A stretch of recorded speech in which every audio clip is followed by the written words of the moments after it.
Saudara, kita bertemu kembali dalam Sapa Gembala hari ini.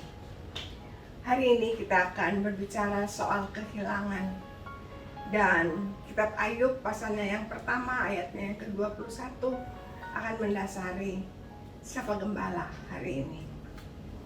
Nah, saudara-saudara, mungkin dalam hidup ini kita pernah mengalami kehilangan. Mulai dari kehilangan yang konkret sampai pada kehilangan yang abstrak. Kita kehilangan pekerjaan, kita kehilangan orang yang kita kasihi, kita kehilangan kesehatan, kehilangan semangat dan harapan, serta kehilangan-kehilangan yang lain. Misalnya saja di masa pandemik ini, menurut Kementerian Ketenagakerjaan mengingatkan bahwa sampai dengan bulan Juni ada sekitar 3 juta orang yang kehilangan pekerjaannya. Atau di Bali misalnya, pemerintah daerah kehilangan 9,7 triliun rupiah dalam sebulannya. Sehingga total menjadi 48,5 triliun di bulan Juli. Karena pariwisata yang sempat terhenti.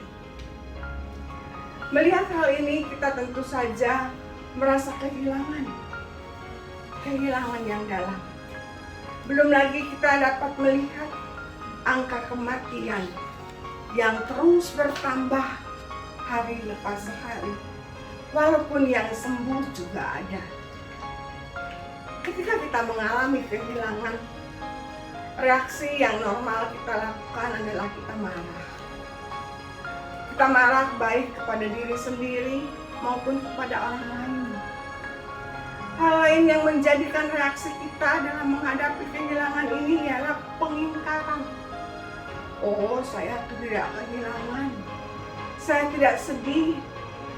Dan kita kemudian tawar-menawar perasaan, menolak atau menerima. Lalu bagaimana dengan kita dalam menghadapi kenyataan kehilangan ini?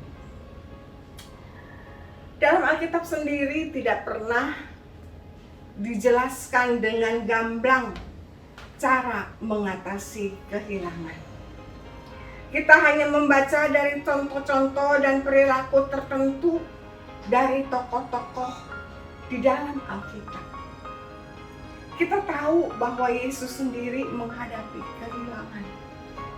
Kehilangan yang bertubi-tubi bahkan. Kehilangan sahabatnya, kehilangan kerabatnya, kehilangan murid-muridnya, bahkan sampai kehilangan dirinya sendiri.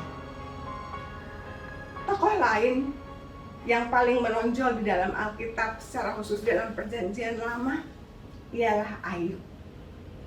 Sebagaimana pembacaan hari ini, Ayub 1 ayat 21, saudara bisa baca di rumah. Ayub seorang yang sangat kaya, dengan keluarga yang bahagia, dan hidup saleh.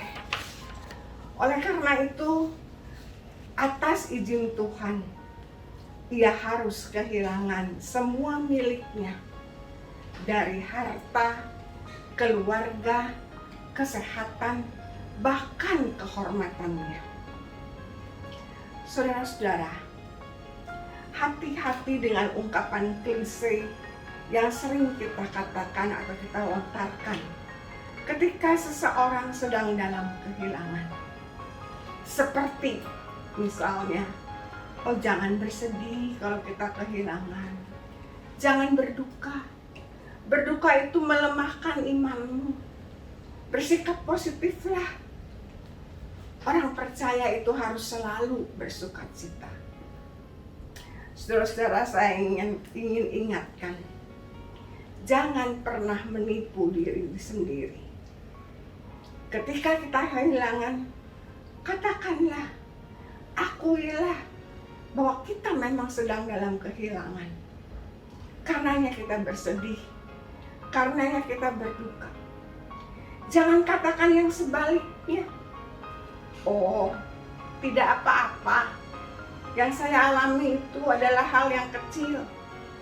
Padahal kalau malam kita tidak bisa tidur, kita gelisah, kita stres, sampai akhirnya depresi.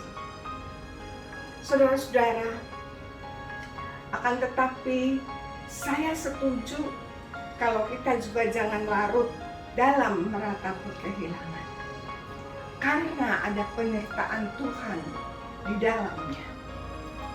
Pemazmur dalam pasalnya yang ke-37 ayatnya yang ke-5 mengatakan, serahkanlah hidupmu dan percayalah kepada Allah, maka Ia akan bertindak. Ayub, saudara-saudara, dalam kehilangannya mengatakan, dengan telanjang aku keluar dari kandungan ibuku, dengan telanjang pula aku akan kembali ke dalamnya. Tuhan yang memberi, Tuhan yang mengambil, terpujilah nama Tuhan. Saudara, sudahkah kita menyerahkan kehilangan kita kepada Tuhan? Sehingga dalam keadaan apapun, sekalipun kita dalam kehilangan, kita dapat mengucap syukur akan kasih dan penyertaan-Nya. Karena sukacita tidak ditentukan oleh materi yang kita miliki, tetapi ditentukan oleh hati kita.